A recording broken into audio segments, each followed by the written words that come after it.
Oke, saya paling cerewet ya.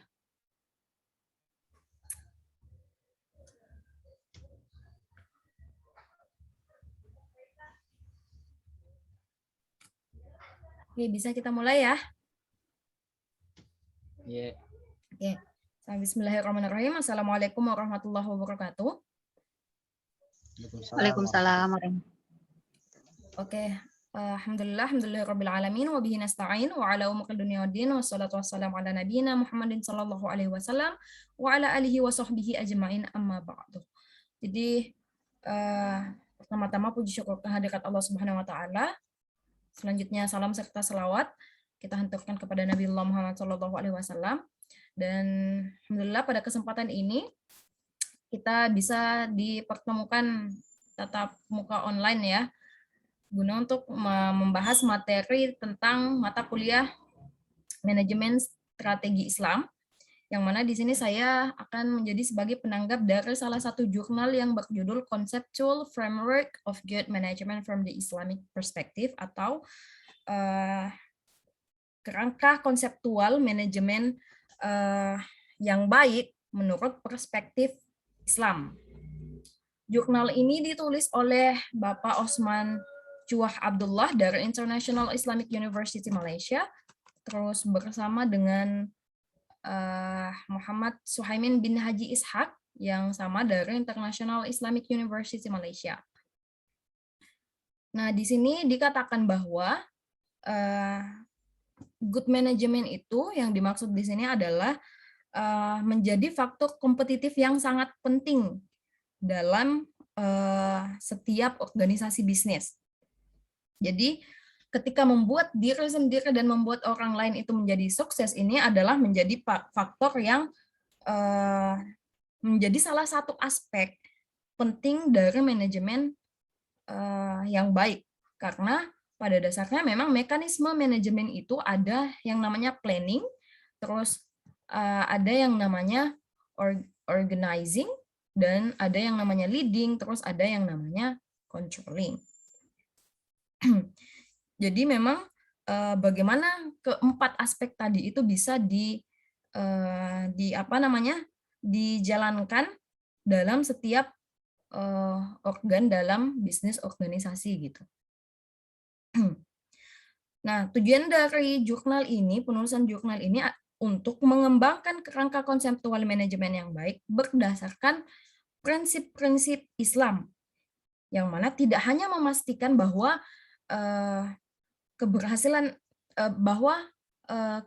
tidak hanya memastikan keberhasilan dalam menjalankan suatu bisnis, tetapi juga memastikan bahwa pada saat yang sama juga itu nilai-nilai dan moral dan etika Islam itu tetap terlaksana gitu, atau ditaati. Kalau di sini bisa kita lihat bahwa result atau hasil dari penelitian ini mengatakan bahwa the management practice are handled according to the social economic fabrics of Islam whose suitability is relevant for modern day business operations. Yang mana mengatakan bahwa praktek manajemen itu bisa dilakukan atau ditangani sesuai dengan sosial ekonomi, tatanan sosial ekonomi Islam yang memang relevan gitu untuk dioperasikan dalam bisnis modern sekarang ini. Dalam makalah ini atau jurnal ini ada 3 sub yang terdiri dari ada nanti introduction, terus ada pembahasan seputar tentang Islamic management, dan yang terakhir ada terkait dengan konklusi atau kesimpulan. Nah, kalau dari introduction-nya di sini dikatakan bahwa manajemen itu dikatakan berhasil kalau dia sudah mampu mengubah sumber daya menjadi nilai tambah bagi stakeholder-nya. Jadi baik itu melalui proses sinergi. Jadi konsep sumber daya yang telah didefinisikan dalam ekonomi itu sebenarnya kan ada tenaga kerja, terus ada modal, tanah, dan pengusaha, yang nanti ini berubah menjadi ada manusia, modal, bahan, teknologi, dan informasi. Nah, di sini juga dikatakan bahwa ada 4 fungsi dari ekonomi, manajemen maksudnya. Manajemen yang meliputi tadi yang saya bilang ada planning atau perencanaan, ada organizing atau pengorganisasian, terus ada leading atau kepemimpinan, terus ada yang terakhir controlling atau pengendalian atau pengawasan gitu. Nah, sumber ini bagaimana keempat ini nanti bisa mengendalikan sumber daya yang terbatas, terus mengendalikan modal juga, terus mengendalikan manusia, terus keuangan, dan lain-lain. Untuk apa? Untuk nantinya bisa memaksimalkan efektivitas produksi barang dan jasa gitu.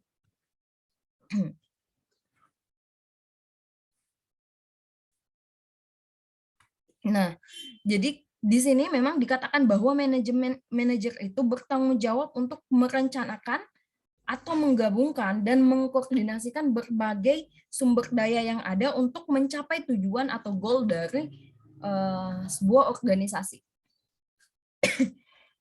Dari perspektif Islam sendiri, sama ya, ada 4 fungsi dari manajemen, sama kayak tadi ada planning, organizing, leading, dan juga controlling. Nah, keempat fungsi ini itu saling berhubungan. Yang mana memang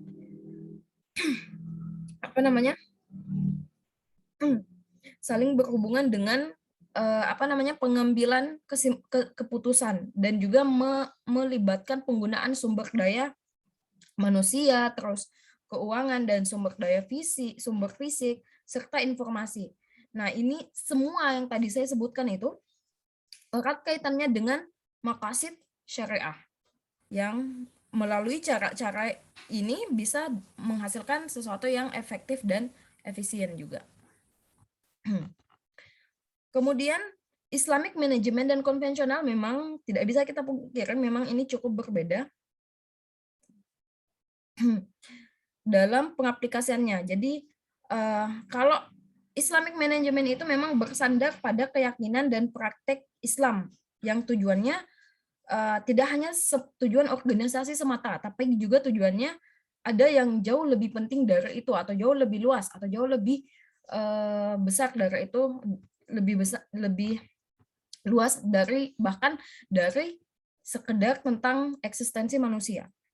Jadi kalau manajemen Islam itu adalah pendekatan yang berpusat pada Islam dan memang balance bagi para profesional yang sadar akan Tuhan. Jadi manajemen dalam perspektif Islam itu mengacu pada ilmu manajemen dengan memanfaatkan semua sumber daya manusia dan material secara optimal.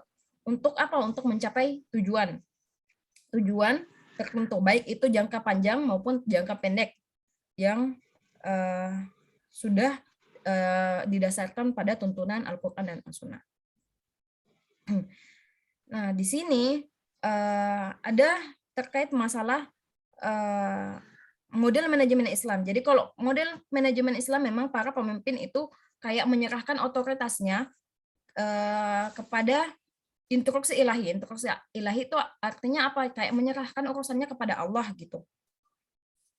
Itu yang dipakai di manajemen Islam gitu. Jadi bagaimana nanti dengan penyerahan kepada instruksi ilahi ini menanamkan kerendahan hati, terus tanggung jawab, dan akuntabilitas diri gitu. Lanjut ke masalah Islamic management. Kalau Islamic management di sini perlu diketahui bahwa dalam Islam itu Tuhan adalah pencipta manusia gitu. Jadi posisi manusia adalah sebagai hamba, yang mana dalam Islamic management itu tujuannya sebenarnya adalah sebagai melayani Tuhan gitu, sebagai Abdullah, hamba Allah gitu. Jadi harus berpegang pada wahyu Allah gitu. Di Islam memang menuntut tanggung jawab pribadi yang erat di antara anggota organisasi bisnis. Jadi kalau dalam Islam, organisasi itu dianggap sebagai kontrak di mana ada 2 atau lebih individu untuk melakukan usaha bersama. Nah, yang mana setiap keuntungan dan kerugiannya itu diperoleh dalam usaha tersebut itu didistribusikan di antara para mitra. Jadi mau rugi ataupun untung itu sama-sama ditanggung. Jadi memang dengan demikian Islam memang menekankan kerjasama dan rasa kebersamaan antara pemimpin dan karyawannya. Karena memang tidak bisa dipungkiri bahwa agama itu tidak dapat dipraktikkan secara terpisah ketika kita ingin mewujudkan tujuan dan sasaran bisnis. Terus di sini juga dipaparkan tentang 4 fungsi dari manajemen tadi. Yang pertama itu ada planning. Kalau planning itu perencanaan yang berarti menetapkan tujuan organisasi dan memutuskan cara terbaik untuk mencapai tujuan. Di sini dengan kata lain bisa dikatakan harus menjawab pertanyaan-pertanyaan yang terkait masalah apa yang harus dilakukan, kapan hal itu harus dilakukan, terus bagaimana hal tersebut harus dilakukan, dan siapa yang harus melakukan hal itu. Kalau dalam perspektif Islam, jadi Islam itu menginginkan manusia untuk merencanakan bisnis yang layak pastinya, dan perencanaan pembuatan barang dan jasa yang dianggap diperbolehkan oleh wahyu gitu. Jadi sesuatu yang merugikan masyarakat itu tidak diperbolehkan pastinya. Dan proses perencanaan memang harus memastikan keberhasilan dari implementasi yang akan dilakukan dan hasil yang positif. Jadi kalau dari sudut pandang Islam, perencanaan yang komprehensif itu tidak hanya mencakup tentang pemikiran strategis saja, tetapi yang lebih penting adalah menaruh kepercayaan kepada Allah Subhanahu wa taala sambil berharap untuk kebahagiaan dan kesuksesan bagi umat manusia dalam hasil usaha bisnis pastinya. Terus ada organizing atau pengorganisasian. Nah, setelah tujuan dan sasaran organisasi bisnis telah ditetapkan, maka langkah selanjutnya apa? Langkah selanjutnya bagaimana mengembangkan agar hal tersebut bisa dilaksanakan gitu. Planningnya bisa diterapkan. Nah, secara khusus itu pengorganisasian memang mengacu pada penentuan bagaimana aktivitas dan sumber daya dikelompokkan. Nah, Islam di sini menunjukkan bahwa organisasi yang sistematis dan efisien dalam urusan dunia, tidak hanya dalam urusan dunia, tapi juga dalam dunia spiritual. Jadi pengorganisasian dalam perspektif Islam mencakup aspek pengelolaan, hubungan timbal balik, sistem wewenang, tanggung jawab, dan akuntabilitas. Jadi koordinasi yang tepat dari fungsi-fungsi ini dapat membantu dalam melaksanakan keputusan yang pada akhirnya memungkinkan para manajer untuk mencapai keridhaan Allah Subhanahu wa taala. Terus ada yang namanya leading. Kalau leading di sini juga menjadi sesuatu hal yang penting. Jadi bagaimana leading itu berarti menunjukkan jalan, mengarahkan, dan mempengaruhi orang lain. Jadi memang di sini tugas pemimpin dia adalah sebagai role model yang mana menjadi cerminan bagi para karyawannya. Kalau dalam model manajemen Islam, pemimpin itu harus memasrahkan otoritas mereka untuk instruksi yang disucikan, dalam artian yang tadi saya katakan instruksi ilahi ya, jadi menyerahkan kepada Tuhan gitu. Nah di sini sebenarnya penyerahan ini tadi untuk apa? Menanamkan 3 elemen penting dalam kepemimpinan perusahaan, yaitu tadi kerendahan hati, tanggung jawab, dan akuntabilitas gitu. Terus yang terakhir di sini ada controlling. Kalau controlling di sini adalah perilaku yang melibatkan pengaturan perilaku dan penyesuaian terhadap spesifikasi tujuan. Jadi hakikat organisasi adalah staf dan pekerja itu harus merelakan independennya atau independennya dalam artian mereka harus mengikuti tuntutan atau keinginan organisasi agar tujuan organisasi itu bisa terrealisasikan gitu. Itu kalau controlling. Jadi kalau controlling ini memang ada setelah 3 komponen sebelumnya. Jadi kalau 3 komponen sebelumnya memiliki masalah, itu akan berdampak pada controlling. Begitupun sebaliknya, kalau 3 komponen tadi, 3 fungsi tadi udah bagus dijalankan, controllingnya juga bakal bagus gitu. Jadi kalau dalam Islam itu sebenarnya controlling itu apa namanya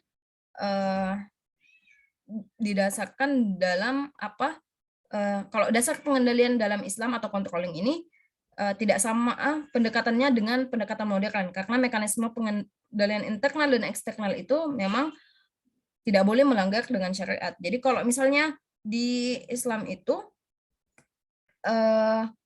standar yang ditetapkan oleh manusia selalu dapat direvisi karena ketidaktahuannya tentang masa depan. Jadi kalau misalnya di controlling itu ada sesuatu yang dirasa tidak tepat, itu bisa direvisi kembali. Nah, di sini juga kalau mengontrol dalam posisi Islam itu lebih efektif karena meminimalkan juga biaya kegiatan pengendalian yang sebenarnya. Karena kalau misalnya sebagai pekerja muslim yang setia, mereka itu akan sangat menyadari konsep pahala dan apa namanya? Dan hukuman dalam Islam.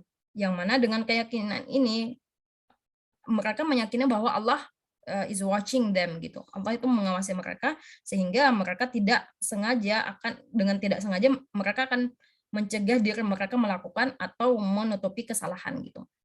Terus pada akhirnya dalam konklusi ini manajemen kerangka Islam adalah manajemen keputusan dari pengetahuan yang diturunkan oleh Tuhan, yang mana akumulasi ilmu-ilmu manajemen seperti perencanaan, terus tadi ada pengorganisasian, leading, dan juga controlling, itu memang semuanya sejalan dengan Islam gitu. Nah, manajemen Islam memang di sini harus komprehensif. Itu mempertimbangkan perencanaan, organisasi kepemimpinan, dan pengendalian, serta pemahaman tentang budaya dan orang-orangnya juga. Jadi kehati-hatian harus diberikan untuk membangun kerangka Islam dan lingkungan. Jadi memang di sini dalam Islam manajemen Islam menuntut keadilan dan kesejahteraan bagi seluruh umat manusia. Nah, itu mungkin dari saya terkait masalah ini sebagai penanggap.